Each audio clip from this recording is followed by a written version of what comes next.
Well, one of the symmetries is, of course, one that's very easy to see on the page that you have in front of your program.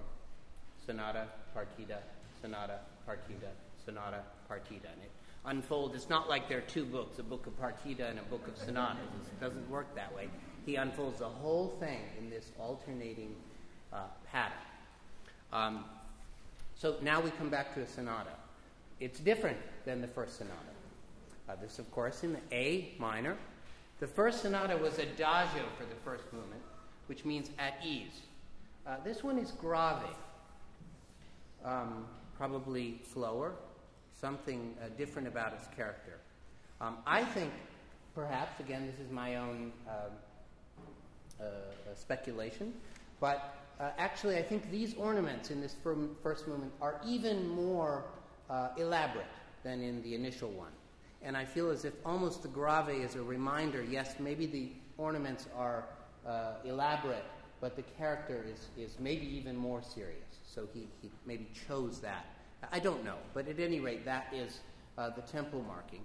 And one of the main features of this is a little bit of a hidden scale. You can see it if you look at the first A and then the G.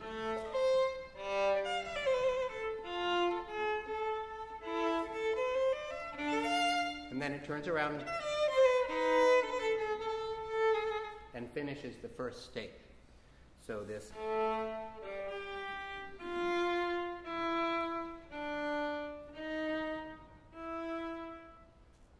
Well, that's not so surprising there.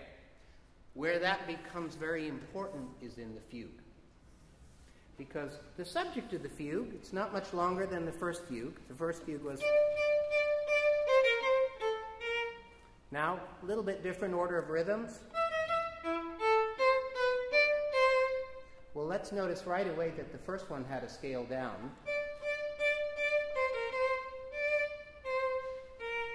This one starts right away with a scale up.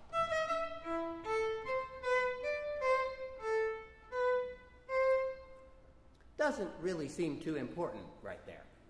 But I think what you'll notice as this even slightly larger fugue than the first one unfolds is that it uses scales, long scales.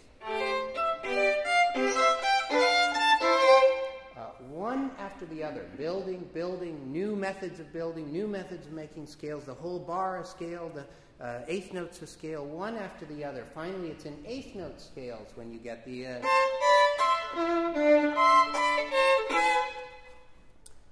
and actually, students often look at this and they're learning it and they're kind of saying, it's hard to remember the sections of this.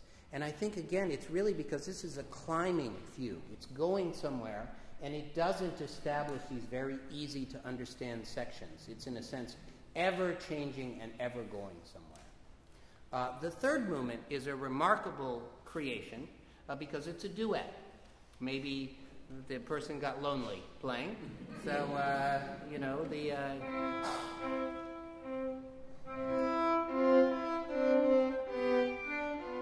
I'm providing both parts, the bass line and the singing line. The last movement is a very energetic movement.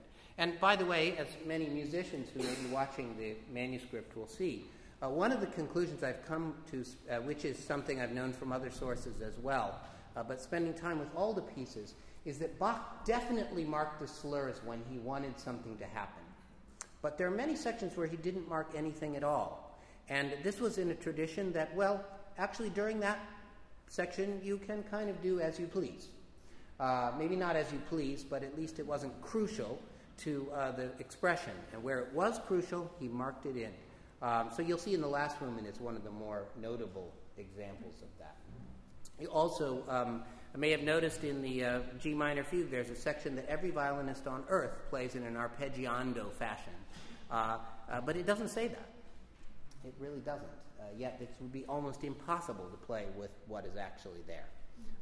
While I'm saying those things, by the way, any of you that do read music, you may notice a few times that all of a sudden it seems I'm a third off from what I'm playing. That's because Bach used all clefs, and whenever he thought it was convenient to switch to soprano clef, so everything looking a third different than what you're used to in treble clef, he just used that. So you'll notice that's used freely throughout the score. So here is the A minor sonata. Now this is the Betz Stradivarius, and my feeling, this is a wonderfully strong and clear instrument. And my feeling was that the special energy of particularly the second movement and the last movement would be best suited to the not a pun on Betz, by the way, best suited to this instrument. This in certain ways of the instruments that you'll hear, I find that the Chrysler and the Betz are the ones that have the most sort of muscular way of creating sound. That has problems as well. As a player, one then has to learn how to handle the more intimate side of the sound. I'll do my best to do a little bit of both. But here is the A minor sonata.